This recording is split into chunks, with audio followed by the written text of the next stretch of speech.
द्वापर युग में युद्ध परिदृश्य में तीरंदाजी का बोलबाला था।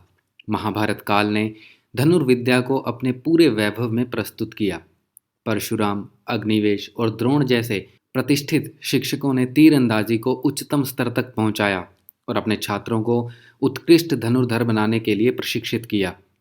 तीरंदाजी में द्रोण के योगदान ने उन्हें उस समय के सर्वश्रेष्ठ उपदेशक के रूप में शीर्ष पर रखा। उन्होंने आर्यवर्त के सभी राजकुमारों को निपुण धनुर्धारियों में ढाला। द्रोण ने ही अर्जुन को श्रेष्ठ धनुर्धर बनाया। महाभारत काल के दौरान तीरंदाजी प्रमुख युद्ध कौशल में से एक थी।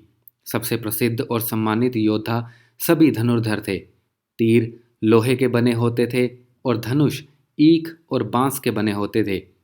एक महीन धनुष के साथ एक तीर लगभग 80 मीटर प्रति सेकंड की गति प्राप्त कर सकता था और 180 मीटर या उससे भी अधिक की दूरी पर एक दुश्मन को मार सकता था। महाकाव्य में 10 प्रकार की तीरंदाजी का उल्लेख किया गया है। आदन, संधान, मोक्षण, विनिवर्तन, स्थान, मुष्टि, प्रयोग, प्रायश्चित, मंडल और रहस्य। इन सभी को विस्तार से सीखने के लिए एक कुशल धनुर्धर की आवश्यकता थी।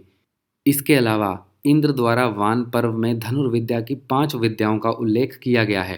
पहले 3 सामान्य रूप से सभी तीरंदाजों के लिए जाने जाते थे। अंतिम 2 अर्जुन ने शिव और अन्य देवताओं के प्रशिक्षण के दौरान सीखे थे। और अंतिम तरीका तीरंदाज को गलती से मारे गए लोगों के जीवन को बहाल करने में सक्षम बनाता है।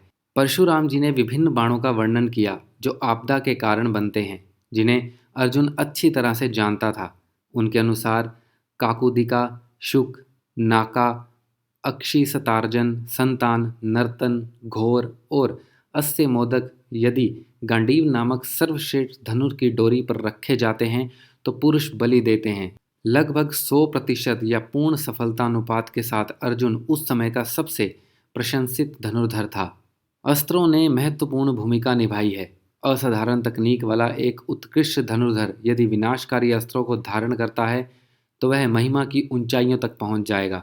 श्रेष्ठ अस्त्रों वाले धनुर्धारियों के लिए कुछ भी असंभव नहीं था। धनुष और तीर उस समय के प्रमुख योद्धाओं को आकर्षित करते थे। भीष्म, द्रोण, कर्ण, सात्यकी, भीम, अभिमन्यु और अश्वत्थामा अत्यधिक कुशल धनुर्धर थे। उन्होंने अपने पराक्रम से धनुष से सफलता प्राप्त की। एकलव्य ने तीरंदाजी में उत्कृष्टता हासिल करने की कोशिश की। अर्जुन ने दोनों हाथों से निशानेबाजी करके और अंधेरे में निशाने पर निशाना लगाना सीखकर तीरंदाजी को अगले स्तर तक ले गए।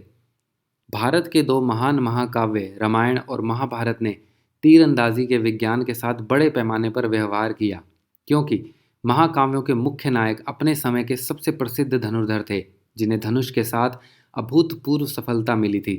तीर उनकी उंगलियों की ताल पर नृत्य करते थे और उनके सामने अस्त्रों के मूर्त रूप में प्रस्तुत करते थे। तो दोस्तों, ये थी हमारी आज की जानकारी। उम्मीद करते हैं आपको बहुत पसंद आई होगी। अगर ये वीडियो आपको पसंद आई है तो इसे लाइक कीजिए, शेयर कीजिए, हमारे चैनल को सब्सक्राइब कीजिए और अपने सुझाव हमें कमेंट बॉक्स में भेजिए। धन्यवाद।